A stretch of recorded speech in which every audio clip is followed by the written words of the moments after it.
Debate Bola 4 Linhas prossegue a falar de Fluminense 0, Vasco também 0. Debate pronto. Fernando Diniz, quem foi o melhor jogador do Fluminense na partida? Olha, rapaz, tem alguns poucos que jogaram bem, né? Do lado do Fluminense. Mas eu vou citar o Digão, pela recuperação que ele teve depois do jogo do América do México. É, que ele falhou, teve muitas infelicidades durante a partida, não foi? Foi. Falhou nos 2 gols do América e é fato que ele jogou bem contra o Vasco. E no segundo gol tinha sido contra ainda, né? Foi. Agora vou passar para Bruno Ávila, para você. Você concorda com o Diniz? Eu concordo com ele. Na minha visão, o Valência e o Digão foram os 2 melhores, mas eu vou dar pro Valência esse título de melhor do Fluminense, porque ele vem jogando bem desde a partida contra a América do México. Ele entrou muito bem, ontem ele manteve o ritmo dele. O Digão ele se recuperou, mas é Valência para mim o melhor. Vou então mandar um pouquinho a polêmica. O pessoal questionava muito o Valência, né, uma época. Você não acha que ele está sendo um jogador... não tem uma referência, não tem uma concorrência tão boa quanto ele, ser o Edinho, o jogador que jogaria na posição dele? Olha, Vinícius, o fato é esse, né, que realmente o Edinho não tem se mostrado um jogador tão competente assim, né, para vestir a camisa do Fluminense. Quando ele se mostrou? No Internacional ele fez um bom campeonato, né? Um bom campeonato mundial, né? Sim. Jogou um pouco melhor. Mas o fato é que o Valência vem crescendo. Né? Claro. Brincadeiras à parte, eu acho que o Valência realmente também... Desde o jogo contra o América. Nessas 2 partidas ele se sobressaiu, se mostrando um volante bem providencial, né? Salvando bem lá, dando uma de xerifão lá. E jogando com muita vontade. Realmente, com uma vontade, com muita disposição. Para mim, o Valência ele melhorou o futebol dele no Fluminense, talvez por ter melhorado também o aspecto principal que o volante precisa, né? O preparo físico. Eu acho que a preparação física dele melhorou muito, ainda mais o Ronaldo Torres, né? Muito competente, deu um jeito no futebol do Valência, que no Atlético era bom, veio para o Fluminense, não jogou tão bem, mas melhorou o preparo físico e voltou a atuar muito bem. E agora vamos para o extremo oposto. Quem foi o pior jogador do Fluminense em campo no empate em 0-0 com o Vasco? Rapaz, tem alguns candidatos aqui também, viu? Vários candidatos. Vai ter que ser no sorteio? Vai ter que ser no sorteio, viu? Tipo, mamãe mandou escolher esse daqui, né? Mamãe mandou escolher esse daqui agora. Mamãe mandou escolher o Júlio César, cara. Júlio César jogou muito mal de novo. É mesmo? Na minha opinião. Que beleza, hein? E o Carlinhos no departamento médico, né? É verdade. O Fluminense, o Carlinhos, né, que não vem fazendo um ano tão bom assim, mas eu acho o Carlinhos melhor que o Júlio César. Eu acho que esse pessoal que vai pro Goiás parece que só ressuscita futebol lá para depois o futebol morrer quando sai do time goiano, né? Rapaz, a única exceção nesses últimos anos, né, as 2 últimas exceções, Bernardo e Rafael Moura, né? Sim, é verdade. Mas os laterais que vieram do Goiás, realmente muito mal, né? O Vitor, né, o lateral direito, e o Júlio César. E pra você, Bruno Ávila, o pior jogador do Fluminense no jogo? O pior pra mim foi o Fred. O Fred ficou totalmente isolado, não fez nada ontem. E só agora... Mas o Fred também depende muito da ajuda no meio campo, né? Mas quando ele teve a bola no pé, ele também não arrumou nada lá na frente. Ele podia ter segurado o jogo, virar, ele estava perdido. Ele realmente não fez nada. Agora, quanto ao lance do West, vocês estavam comentando aí, você esqueceu de citar o Jadilson. O Jadilson realmente, ele fez um futebol maravilhoso, parecia que ele tinha mudado o futebol dele quando ele saiu, foi para São Paulo. Voltou tudo. Eu acho que lá em Goiás tem pozinho de pirlim-pim-pim. Não é possível. Lembrando o sítio do Pica-Pau Amarelo. É isso aí, é verdade. Bom, pra mim o melhor jogador do Fluminense tinha sido o Digão. E o pior, vou também pegar um medalhão do time tricolor. Achei o Dario Conca ainda muito mal. Muito aquém do esperado. Tá certo, tá voltando de cirurgia. Só que não pode ficar cavando falta por aí o tempo todo, né, que vai acabar ficando marcado, né? Um jogador que tem qualidade não precisa ter esse tipo de artifício como apresentou durante o jogo entre Fluminense e Vasco. Concordo com você, mas eu acho que o Conca, eu ainda dou desconto que o Conca tá voltando de cirurgia, demora um pouco mesmo. Eu me lembro sempre do caso do Obina, né, que demorou bastante a se recuperar. É verdade. O melhor jogador do Vasco em campo, diga aí, Diniz. Olha, o melhor do Vasco... tá bem difícil também. Vai no Minha Mãe mandou escolher esse daqui de novo. Minha mãe mandou escolher.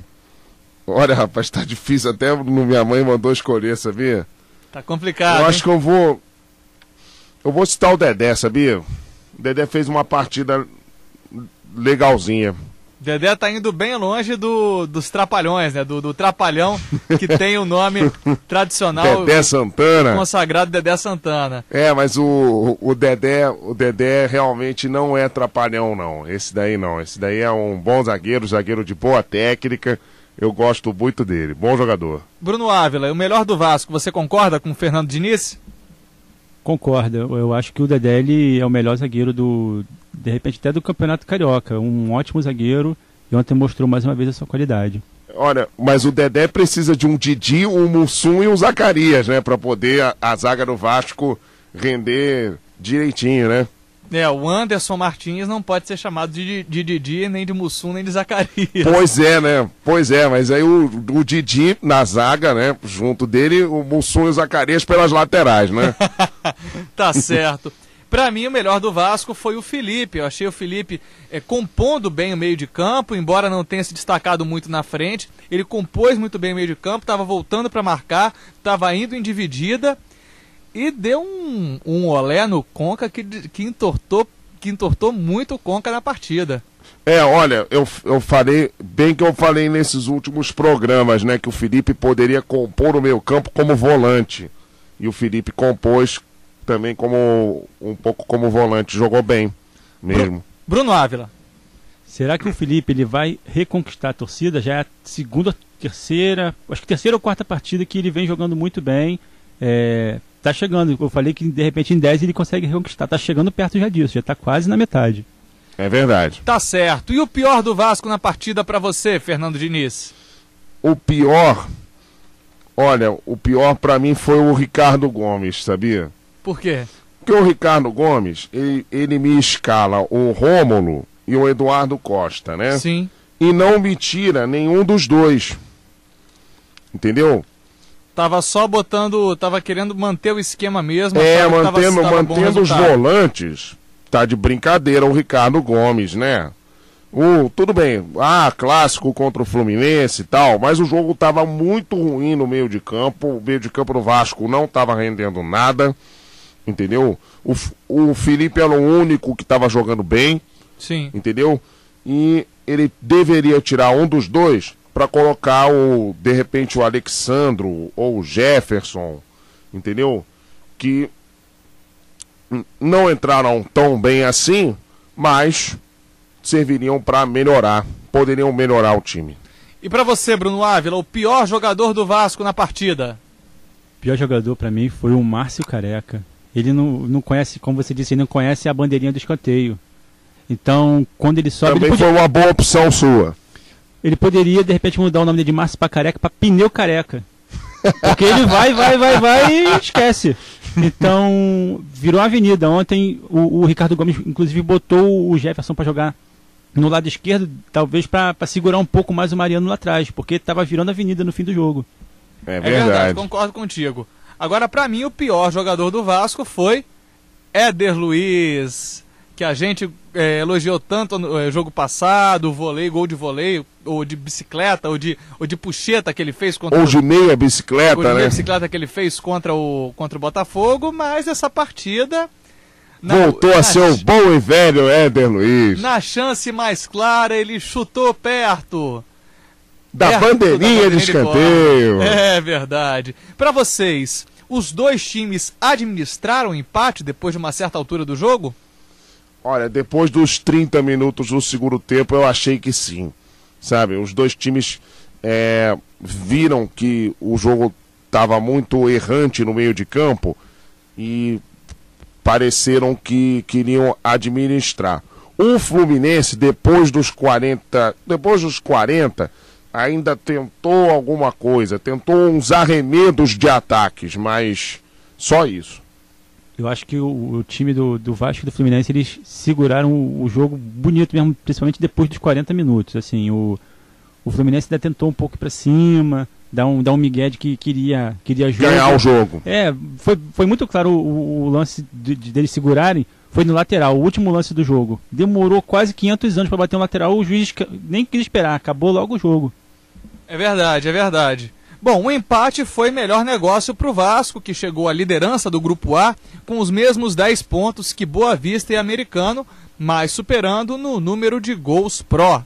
O Fluminense segue em terceiro do Grupo B, 8 pontos, a 2 pontos do segundo colocado, Botafogo, e a 4 do líder, o Olaria. O Vasco vem se revelando o azarão da Taça Rio? Olha, azarão não, porque é um time que vem em crescimento, né? É um time que vem melhorando bastante, um time que tem bons jogadores como Felipe, Bernardo, apesar das minhas ressalvas todas, Diego Souza também, agora chegou o Alexandro, tem o Elton que faz gols lá na frente, né? Tem o Dedé na zaga, que é uma garantia de segurança, enfim.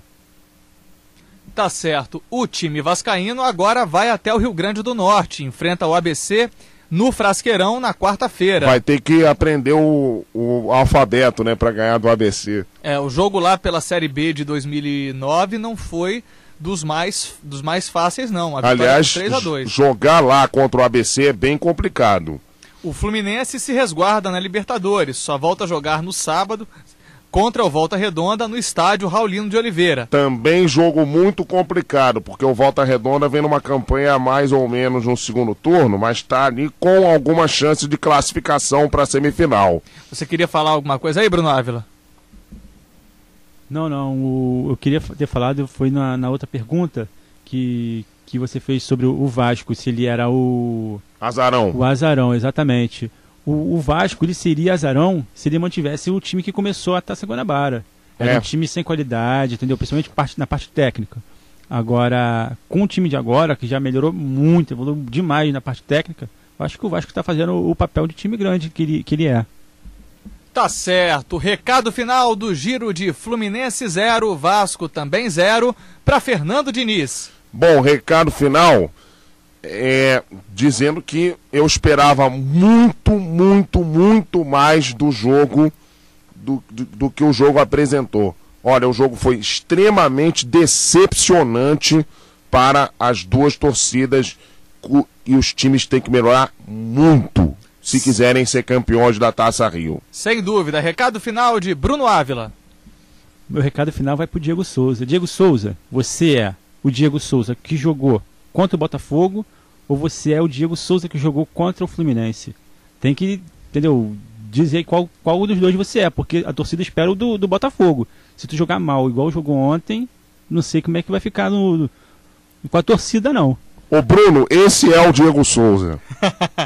É verdade. Meu recado final é para a reta final da Taça Rio, digna da atenção dos dois clubes. O Vasco está na liderança, mas ainda está empatado, está embolado com o Boa Vista e com o Americano, e o Flamengo está lá atrás com 1 ponto a menos. E o Volta Redonda com 3 a menos. O Fluminense tem 8 e não pode deixar o Olaria e o Botafogo se distanciarem tanto. E nos acréscimos, o nosso agradecimento a Rafaela Cota. Muito obrigado. Nossa produtora de áudio e carregadora de piano do time do nosso Debate Bola. O 4 Linhas tem o apoio da Faculdade Unicarioca, Unidades Jacarepaguá, Rio Comprido, Meier, Bento Ribeiro, Centro e o projeto de 3 Rios. Unicarioca, formação de verdade. Acesse o canal 4 Linhas no YouTube, www.youtube.com/blog 4 Linhas. A comunicação está no ar.